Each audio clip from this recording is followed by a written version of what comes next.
ओम सभी मित्रों को सादर नमस्ते।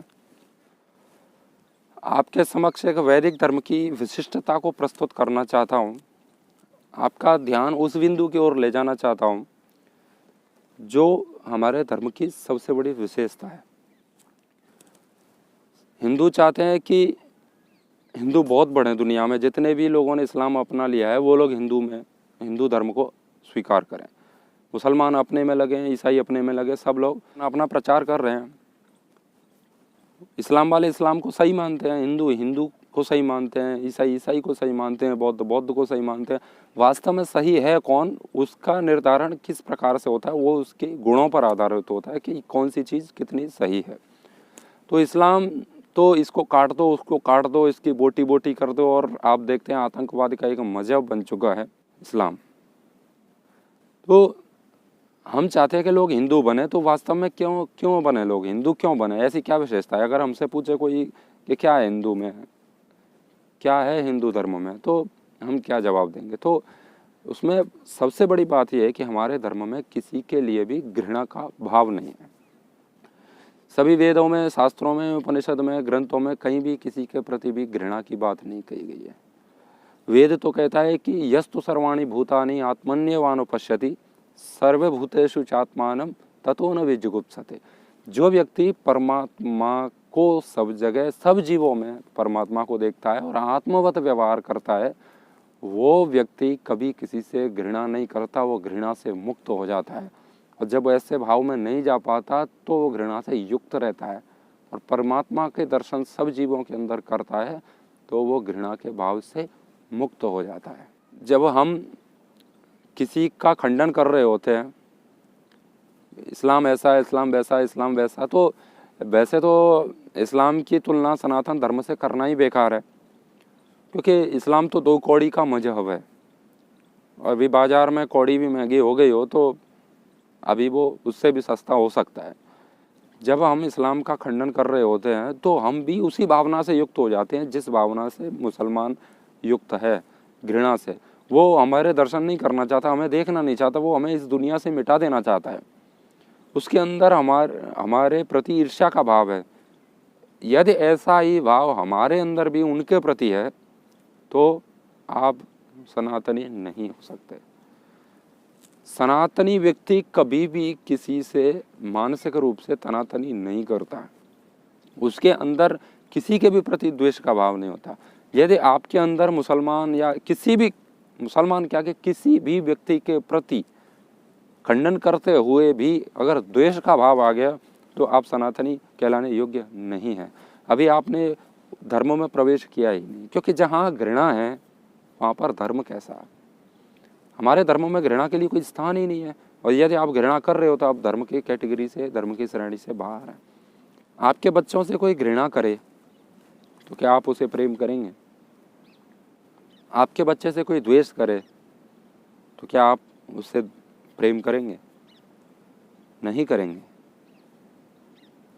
ऐसे ही परमात्मा की सब संतानें हैं, सब परमात्मा की संतति है। तो हम उन लोगों से द्वेष करें या घृणा करें तो क्या परमात्मा हम पर खुश होंगे या हमसे प्रेम करेंगे? यदि आप परमात्मा की बनाई हुई किसी भी वस्तु से घृणा करते हैं तो आप परमात्मा की प्राप्ति के पात्र नहीं बन सकते। तो क्या करें? मैं ये नहीं कह रहा हूँ बिल्कुल कि इस्लाम को आप ठीक समझिए। मैंने पहले ही कहा है कि इस्लाम तो किसी मतलब की चीज़ है नहीं, और उसको जितनी जल्दी इस दुनिया से मिटा दिया जाए उतना ही अच्छा होगा, नहीं तो वो पूरे विश्व के लिए घातक होगा। लेकिन उनका खंडन करते हुए हमारे अंदर घृणा का भाव नहीं आना चाहिए। हमारी संस्कृति तो कहती है सर्वे भवन्तु सुखिनः सर्वे सन्तु निरामया सर्वे भद्राणि पश्यन्तु मा कश्चित् दुःखभाग् भवेत्। सब लोग सुखी हों, सब लोग निरोगी हों, सब लोग भद्र ही भद्र देखें, और किसी को भी किंचित मात्र दुख प्राप्त न हो, किसी को भी। हमारी संस्कृति में मनुष्य मात्र के लिए नहीं, जीव मात्र के लिए प्रार्थनाएं की गई हैं। हर जगह शांति हो, हर जगह कल्याण हो। जब कोई पिता अपने बच्चे को मारता है स्कूल में पढ़ने के लिए भेजता है, विद्यालय में भेजता है, तो क्या वो उससे घृणा करता है या उससे द्वेष करता है? उसको जब वो पीटता है तो क्या उसके अंदर उसके लिए द्वेष का भाव आता है? उसके अंदर उसकी कल्याण की भावना रहती है। वो यही सोचता है कि ये बड़ा हो जाए, पढ़ लिख करके बुद्धिमान हो जाए, ज्ञानवान बन जाए, तो इसका जीवन संवर जाए, इसका कल्याण हो जाए। ऐसे ही बहुत सारी चीज़ें हमें समझनी होंगी कि जब हम किसी का खंडन कर, महर्षि दयानंद ने जब किसी इस्लाम का खंडन किया तो उनके अंदर इस्लामिक लोगों के लिए द्वेष नहीं था, कल्याण की भावना थी। कल्याण के लिए ही हमें उनका खंडन करना है, उनको दंडित करना है, उन्हें जो करना है करिए। इस्लाम को मिटाने के लिए जितने उपाय हैं उतने करिए, लेकिन शारीरिक स्तर से, मानसिक स्तर पर उनसे घृणा नहीं होनी चाहिए, घृणा का भाव नहीं आना चाहिए, क्योंकि वो भी परमात्मा की संतान है। जैसे कि हम कहते हैं कि हिंदुओं को सब जगह बांट दिया है, कोई ब्राह्मण, कोई ठाकुर, कोई ऐसे, कोई बनिया, कोई गुर्जर, कोई पता नहीं क्या क्या बना रखा है। जैसे कि हम सभी लोग कहते हैं कि हिंदुओं को जाति में विभाग कर दिया गया है, बाकी हम सब एक हैं, सब मिल के रहो, सब मिल के रहो, सब मिल के रहो, हिंदू सब एक हों, हिंदू सब एक हों, ऐसे नारे लगाते रहते हैं। और हमारी भावना भी है और होना भी चाहिए। सभी हिंदुओं को एकत्रित होने की आज बहुत आवश्यकता है, लेकिन इनको इसके नाम पे बांट दिया है, जाति के नाम पर। तो याद रखिए, मुसलमान भी, जब हम कहते हैं ना कि सनातन धर्म सबसे पहले था, ये इस्लाम तो बाद में आया है, तो बाद में आया है, तो बाद में जब आने के बाद उन लोगों ने इस्लाम का प्रचार किया, तो वो जब आया है तो उससे पहले कौन थे? वो भी सनातनी थे, तो वो भी तो हमारे ही भाई हैं। अज्ञानतावश वो आज ऐसी मान्यताओं को मानते हैं जो परमात्मा के नियमों के विरोधी है, सृष्टि के विरोधी है। तो वो जितना गलत करते हैं उसका उन्हें दंड मिलना चाहिए। अगर गलत व्यक्ति को दंडित नहीं करेंगे तो वो इस समाज में भयावह रक्तपात की ओर अग्रसर होगा ही। तो हमें उनका हर हाल में विरोध करना है, लेकिन हमें ये अंदर हमेशा रहना चाहिए कि जैसे हमें विभाजित कर दिया है, वैसे वो भी इस्लाम वाले, ईसाईयत वाले, जितने भी लोग हैं वो भी हमारे ही भाई थे पहले। तो हम जब सब हिंदू एक होने की बात करते हैं तो सारे मनुष्य, सब जीव मात्र एक होने की बात क्यों नहीं करते? ये तय है कि जब तक इस्लाम है तब तक हिंदुत्व का और इस्लाम का साथ कभी नहीं हो सकता। वो लोग हमेशा से गद्दार रहे हैं और गद्दार रहेंगे। जब तक इस्लाम है वहाँ संगच्छध्वम संवदध्वम, वेद तो कहता ही है, संवो मनन से जानता। सबके विचार जब एक जैसे नहीं होंगे तो वहाँ शांति नहीं आ सकती। और सनातन में और इस्लाम के विचारों में, दोनों में बहुत बड़ा भेद है। तो हम चाहते हैं कि मुसलमान भी सनातन की ओर लौटें, ईसाईयत वाले लोग, ईसाई भी सभी सनातन धर्म की ओर लौटें। जो उनके पूर्वज थे, श्री राम जी उनके वंशज थे। एक जाकिर नाइक है, वो खुद कह रहे थे एक दिन कि हमारे भी वंशज पहले हिंदू रहे होंगे। तो सबकी वंशज हिंदू रहे हैं, तो आप हिंदू धर्म की ओर लौटें, अच्छी बात है और लौटना चाहिए। लेकिन जब तक आपके हाथ में कुरान है तब तक आप, या तुम्हारे हाथ में बाइबल है तब तक आप हिंदू धर्म की ओर नहीं लौट सकते, क्योंकि हिंदू धर्म का और इस्लाम का बहुत तगड़ा झगड़ा है। इस्लाम का विरोध नहीं करता है सनातन धर्म, अपितु इस्लाम सनातन धर्म का विरोध करता है। तो जहाँ पर विरोधी विचारधाराएं टकराएंगी वहाँ पर आप एक होने की बात सोच ही नहीं सकते। अभी जो भाईचारे की बात करते रहते हैं, वो उसके लिए तुम जो हिंदू भाई हो, बस वो चारा हो, हिंदू भाई उनके लिए चारा है बस, और बाकी सब कोई भाईचारा नहीं है और न कभी हो सकता। विरोधी विचारधाराओं में कभी भी एकता हो नहीं सकती। आप उसको ऐसे ही ढोते रहो, एक गाय का रक्षक है तो एक गाय का भक्षक है, कैसे आप उसको मानोगे? कैसे उनको अपने साथ रख पाओगे? कभी भी संभव नहीं है। तो हम चाहते हैं कि सब लोग एक हों, एक धर्म को मानने वाले हों, तभी विश्व में शांति स्थापित हो सकती है। और उसके लिए पहले आवश्यक है कुरान का समाप्त हो जाना। बेकार की विचारधारा इस देश में, इस दुनिया में चलेगी तब तक सनातन धर्म आगे नहीं बढ़ सकता। तो हमें उनको भी मिलाना है। क्यों ना हम अपने धर्म को, अपनी मानसिकता को व्यापक बनाएं, उन लोगों को भी सनातन धर्म की ओर वापस लेकर के आएँ।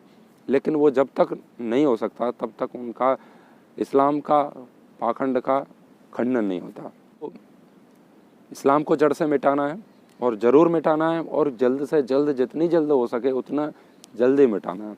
लेकिन ध्यान रहे, सबसे प्रीतिपूर्वक धर्मानुसार यथा योग्य वर्तना चाहिए। आर्य समाज के नियम में महर्षि दयानंद ने कहा है, सबसे प्रीतिपूर्वक, प्रीति सबसे होनी चाहिए, अप्रीति किसी से भी नहीं, लेकिन धर्म अनुसार और यथा योग्य। जो व्यक्ति हमारे प्रति गलत भावना रख रहा है, इस पृथ्वी पर अशांति को स्थापित करना चाहता है, उसको दंड मिलना चाहिए, लेकिन उसके पीछे कल्याण की भावना जुड़ी रहनी चाहिए। तो सर्वे भवन्तु सुखिनः मा कश्चित् दुःख भाग् भवेत्, जो अंत में कहा है, तो किसी को भी दुख न हो। वो दुख से तभी बच सकते हो जब आप धर्म की शरण में आ जाते हो। तो जब तक अधर्म का प्रचार इस देश में या दुनिया में होता रहेगा, तब तक किसी न किसी को नहीं, बहुत सारे लोगों को दुख मिलेगा, जैसा कि आज मिल रहा है। तो हम चाहते हैं कि सनातन धर्म का डंका पूरे विश्व में बजे, तो उसके लिए आपको स्वयं को पहले पूरा हिंदू होना, पूरा सनातनी होना आवश्यक है। अगर आपको किसी भी जीव के प्रति यदि घृणा का भाव अंदर आता है, तो आप अभी सनातनी नहीं हो। महर्षि दयानंद ने सबका खंडन किया, लेकिन कल्याण की भावना से। वध में और हत्या में क्या अंतर होता है? हत्या अन्यायपूर्वक की जाती है, वध जब न्याय के लिए किसी का किया जाता है। किसी के प्राण हरण यदि न्याय के लिए किए जाते हैं, तो वो वध होता है, और उसके अंदर ईर्ष्या का भाव, द्वेष का भाव नहीं होता, कल्याण की भावना होती है। जब कोई व्यक्ति बीमार हो जाता है, रोगी हो जाता है, तो उसको इंजेक्शन लगाते हैं, तो उसे दर्द करने के लिए नहीं लगाते, दर्द उसे हो रहा है और होगा, लेकिन हमारे अंदर क्या भावना होती है कि ये व्यक्ति जल्द से जल्द ठीक हो जाएगा। तो उसके पीछे कल्याण की भावना है कि ये स्वस्थ हो जाएगा। तो हम उनका खंडन करें, इसीलिए करें ताकि वो अपने धर्म की ओर लौट सकें। वो भी इंसान है, सब परमात्मा की संतान है। तो हिंदुत्व की विचारधारा यही है कि आप किसी से भी घृणा न करें। जो सब जगह परमात्मा को देखता है, वो कभी भी घृणा से युक्त नहीं होता। यदि आपको घृणा हो रही है किसी से भी अंदर से, तो आप अभी सनातनी नहीं हो, क्योंकि अभी परमात्मा को सब जीवों के अंदर देखने की अनुभूति हमें नहीं हुई है। तो किसी से भी घृणा न करें, न्यायपूर्वक इसको दंड देना है दंड दें। गलत किताब पुस्तक जितनी भी इस दुनिया में चल रही है, उनकी विचारधारा का सबका खंडन करें। जो गलत करता है उसको दंड देने का पूरा प्रयास हमारी न्याय संहिता में, दंड संहिता में उनका विधान है। सारी चीज़ें हमें पूरा करने हैं। जैसे कर रहे हैं इस्लाम का विरोध, पूरा का पूरा करें, और ज़्यादा करें, इससे ज़्यादा करें। इस्लाम से जागृत होने की लोगों को बहुत आवश्यकता है, नहीं तो ये देश को निगल जाएगा। अभी बंगाल में हाल देख ही रहे हम, और पूरे देश में अभी देखो शाहीन बाग में क्या हाल हो रहा है। वहाँ पर कोई एक बाइक लेकर के कोई नहीं जा सकता। एक रिपोर्टर महिला थी, वो भाग भाग के वहाँ से आई, वो कह रही कोई वहाँ मत जाओ, नहीं तो वो लोग मारेंगे। उनको घेर लिया, उन्होंने कहा वीडियो जितनी भी रिकॉर्ड की हैं उनको डिलीट करो, नहीं तो तुम्हारा यहीं पे काम तमाम कर देंगे। तो वो एक छोटा पाकिस्तान बन चुका है शाहीन बाग। जिनके अंदर इतना घृणा का भाव है, वो लोग कभी धार्मिक, वो अपने आप को धार्मिक समझते रहे, लेकिन वो धार्मिक नहीं हो सकते। तुम्हारे लिए कितना खतरा है कि तुम वहाँ पर एक बाइक लेके घूमने नहीं जा सकते हो। वो स्थान छोटा पाकिस्तान, मिनी पाकिस्तान बन चुका है अभी। तो इनका विरोध होना चाहिए, बहुत ज़्यादा होना चाहिए, और जितनी जल्दी हो सके इस्लाम का खात्मा इस दुनिया से होना चाहिए। लेकिन मूल बात यही है कि कल्याण की भावना से हम कर्म करते रहें। हमें उनसे कोई ईर्ष्या नहीं, हमें उनसे कोई द्वेष नहीं। आज वो गलत मार्ग पे हैं, इसीलिए उन्हें दंडित करने की आवश्यकता है। सही मार्ग पर आ जाएंगे तो वो भी परमात्मा की संतान तो है ही, एक आर्य ईश्वर पुत्र का है, तो वो भी आर्य बने, वो भी ताकि परमात्मा को प्राप्त कर सकें। उनके भी जीवन में शांति है, और सब सुखी होंगे तभी हम सुखी हो सकते हैं। दूसरा व्यक्ति दुखी है तो हम कभी सुखी नहीं हो सकते। तो ऐसे नहीं छोड़ने वाले वो इस्लाम को। हिंदुओं से घृणा करते हैं, उनका जैसे इलाज कर सकते हैं हम करें। बस मूल में यही रहे कि हमारे अंदर घृणा नहीं आनी चाहिए किसी के भी प्रति। ये हमारे मूल विचार हैं धर्म के। तो ये हमारे धर्म की विशेषता है कि किसी से भी ईर्ष्या द्वेष करना नहीं सिखाता है। जब जज किसी को दंड देता है तो वो ईर्ष्या द्वेष से युक्त होकर के नहीं देता, वो इसीलिए देता है कि इसको आज जेल भेज दो, कुछ दिनों में ये ठीक हो जाएगा तो पाप के मार्ग से बच जाएगा, उस मार्ग को छोड़ देगा, गलत मार्ग से दूर जाएगा, अच्छे मार्ग को अपनाएगा, उसलिए उसको दंड दिया जाता है। ना कि उससे वैर है इसीलिए उसे दंड दिया जा रहा है। तो न्यायाधीश की तरह ही हमको कार्य करना है, उनको दंडित करना है, उनकी गलत कार्यों को रोकना है, उनकी विचारधारा का विरोध पूरे तरीके से जितना हो सकता है पूरी अपनी शक्ति और सामर्थ्य के साथ करना है। लेकिन जैसे न्यायाधीश करता है वैसे ही न्याय करना है, बदले की भावना नहीं, न्याय की भावना होनी चाहिए।